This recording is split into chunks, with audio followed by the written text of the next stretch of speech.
What's up, guys? I'm about 3 weeks into recovering a sprained ankle, so I figured now would be a good time to introduce you to some of the things that you can do to mitigate the risk of tricking. Tricking is an awesome sport, but it is inherently risky. Today, I'm gonna be giving you guys 5 good tips that you should be following to mitigate the risk of tricking, so that way you guys can progress safely.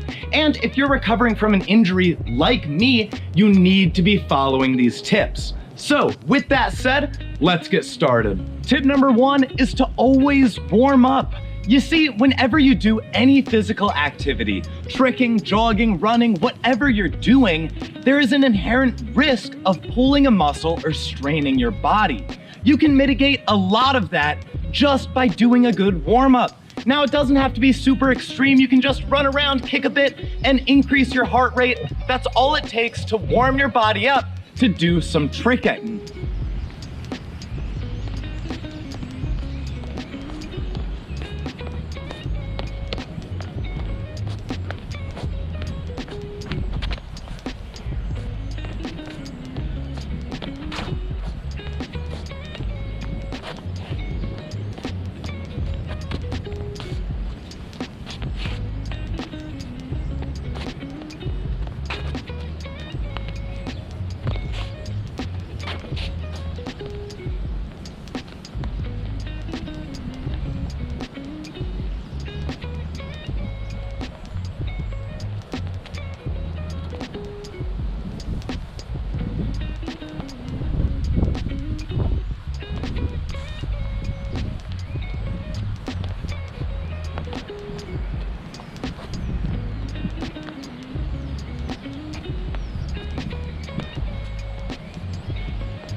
And with that, my body feels warmed up and ready to go. Tip number 2 is to train progressive. If you want to mitigate the risk of tricking, one thing you can do is to start out with the easy, fundamental basics and then slowly scale up from there. If you train right in to the really hard tricks, you're likely to get injured. So mitigate that risk by starting with easy basics and then scaling up to the hard advanced tricks.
Tip number 3 is to listen to your body. As you do basics and scale your way up, your body will be telling you things the entire time. My body has been telling me I've grown weaker. Because I've gone like 3 weeks without doing intense tricking, all my muscles have atrophied and my body is just weaker. So I need to build it back up. When you guys train progressive, listen to your body. Your body might tell you that it's tight and you need to stretch more, or it's super sore and you need to do some recovery. Listen to your body, and that is one of the best ways to mitigate the risk of tricking and prevent future injury. Tip number 4 is to practice and train short combos that only involve 2 or 3 easy tricks. Whenever you're recovering or just trying to mitigate risk, one of the best things you can do is just train within your skill set. Pick 3 or 2 tricks that are very easy for you and put them together in short combinations. This is a great way to condition your body, but also to help build your awareness. Whenever you're recovering, your awareness will fall a lot just because you're not tricking. And you can build that back up again just by training short 2 to 3 trick combos that are easy and basic for you.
Tip number 5 is to stretch and condition. Every time you do a tricking workout, you should spend a little bit of time conditioning your body and stretching your muscles. If you want to mitigate the risk of tricking, you should be strong. It takes an obnoxious level of strength to do a good triple cork. So as long as you're conditioning and stretching frequently, you'll be able to build the muscles you need to throw high-level tricks. But you cannot do that unless you're stretching, conditioning, and taking care of your body. So tip number 5 is to just stretch and condition every time you do a tricking workout.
thank you guys so much for watching. Trust me, if you follow these 5 tips, it will do a lot to mitigate the natural risk of tricking.